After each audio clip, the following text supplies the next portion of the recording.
पूर्व deputy CM Sachin Pilot ने लोकसभा चुनाव परिणामों को लेकर भाजपा पर साधा निशाना। कहा, कांग्रेस के मुद्दों को जनता का मिला समर्थन। लोकसभा चुनाव के नतीजे आने के बाद पहली बार गुरुवार देर शाम जयपुर पहुंचे पूर्व उप मुख्यमंत्री व कांग्रेस के राष्ट्रीय महासचिव सचिन पायलट ने केंद्र की मोदी सरकार और प्रदेश की भाजपा सरकार पर जमकर निशाना साधा। उन्होंने कहा कि जयपुर, लखनऊ और हरियाणा में डबल इंजन फेल हुआ है। मीडिया से बातचीत में सचिन पायलट ने कहा कि लोकसभा चुनाव के परिणामों को अगर आप ध्यान से देखें तो इन परिणामों का संदेश क्या था।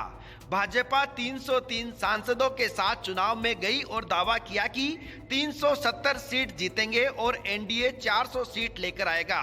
जब नतीजे आए तो भाजपा के 60-70 सांसद कम आए और गठबंधन का आंकड़ा भी कम हुआ। जो जनादेश आया है वह गठबंधन और भाजपा के खिलाफ आया है। भाजपा की नीतियां और जिन शब्दों के साथ वो चुनाव में गए उसे लोगों ने पसंद नहीं किया। उन्होंने कहा कि कांग्रेस के मुद्दों को जनता ने समर्थन दिया है। 2024 के लोकसभा चुनाव परिणामों को अगर आप ध्यान से देखें तो इन परिणामों का संदेश क्या था।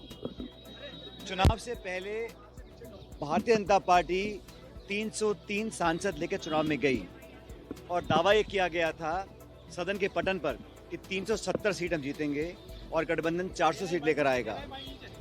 जब परसों के दिन मतगणना पूरी हुई तो भारतीय जनता पार्टी के 60-70 सांसद कम आए और 200 कुछ पे आके गठबंधन का आंकड़ा अटक गया। जो जनादेश है वो गठबंधन और भाजपा के खिलाफ है, लेकिन चुनावों में इंडिया अलायंस को और कांग्रेस पार्टी को भरपूर आशीर्वाद मिला। जिन मुद्दों को लेकर हम चुनाव लड़े थे, कानून बनाना एमएसपी के ऊपर, अग्निवीर को समाप्त करने का, किसान का, नौजवान का, बेरोजगारी का और महंगाई पर, इन पर हमने अपना पूरा चुनाव फोकस किया। भाजपा का जो प्रचार हुआ वो मंदिर, मस्जिद, हिंदू, मुसलमान, मंगलसूत्र, इन बातों को लोगों ने स्वीकार नहीं किया और केंद्र की सरकार ने जो रवैया अपनाया, खासकर विपक्ष के प्रति, उनको दरकरार करना, निर्वाचित मुख्यमंत्रियों को जेल में डाल देना, सरकारी एजेंसीज का दुरुपयोग करना, ईडी का, सीबीआई का, पुलिस का, कांग्रेस पार्टी के चलते चुनाव में बैंक खाते सीज कर देना, इन सब बातों को जनता ने अस्वीकार किया है। और मैं ऐसा मानता हूं कि कांग्रेस, जो हमारा संख्या वाला लगभग दुगना हो गया है, वो पब्लिक ने हमारे मैनिफेस्टो को, हमारे नैरेटिव को, हमारे कैंपेन को बहुत बेहतर समझा।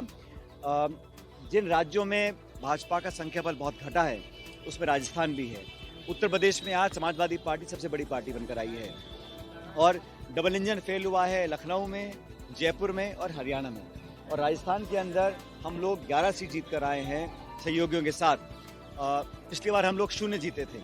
ये जो 11 सीट हम जीते हैं, बीजेपी हारी है, ये मुझे लगता है कि जनता ने, लोगों ने, हम लोगों का जो प्रत्याशियों का चयन था, हम लोगों का कैंपेन था और जो प्रचार राहुल गांधी जी, खड़गे जी, प्रियंका जी ने किया पूरे प्रदेश में, हम सबका सामूहिक नेतृत्व और हमारी मिलजुल की जो मेहनत हमने की, उसका परिणाम था कि इन राज्यों में हम लोग बहुत बेहतर प्रदर्शन कर पाए।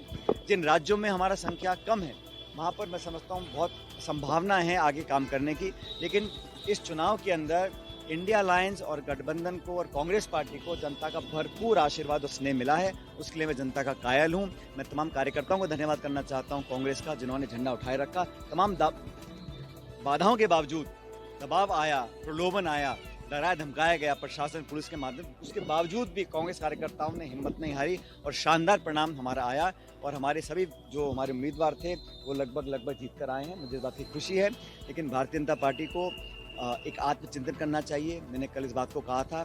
सन 89 में जब राजीव गांधी जी प्रधानमंत्री थे, चुनाव हुआ था, तो उनके पास, वो अकेले ऐसे प्रधानमंत्री थे जिनके पास 400 सांसद थे। जब चुनाव 89 का हुआ तो वो लगभग 200 पे हम लोग आ गए थे। उस समय राष्ट्रपति ने राजीव जी को कहा कि आप सबसे बड़ा दल हैं, आप सरकार बनाइए। तब राजीव गांधी जी ने कहा था कि मैं सबसे बड़ा दल है हमारी पार्टी, लेकिन ये मैंडेट मेरे खिलाफ है क्योंकि मेरा संख्याबल कम हुआ है। उन्होंने सरकार बनाने से मना किया। उसके बाद अगले दल को राष्ट्रपति ने मौका दिया सरकार बनाने का। वो नैतिकता का परिचय दिया था क्योंकि सरकार में होने के बावजूद, सबसे बड़ा दल होने के बावजूद, उनको लगा कि जनता ने मेरे एमपीज कम करे हैं, मैं सरकार बनाने के लिए भी तैयार नहीं हूँ। ये उस समय की बात थी। आज परिस्थिति बदल चुकी है। अंत में क्या होगा मैं नहीं जानता हूं, लेकिन इस चुनाव का जो संदेश है वो निश्चित रूप से भाजपा और एनडीए के खिलाफ रहा है।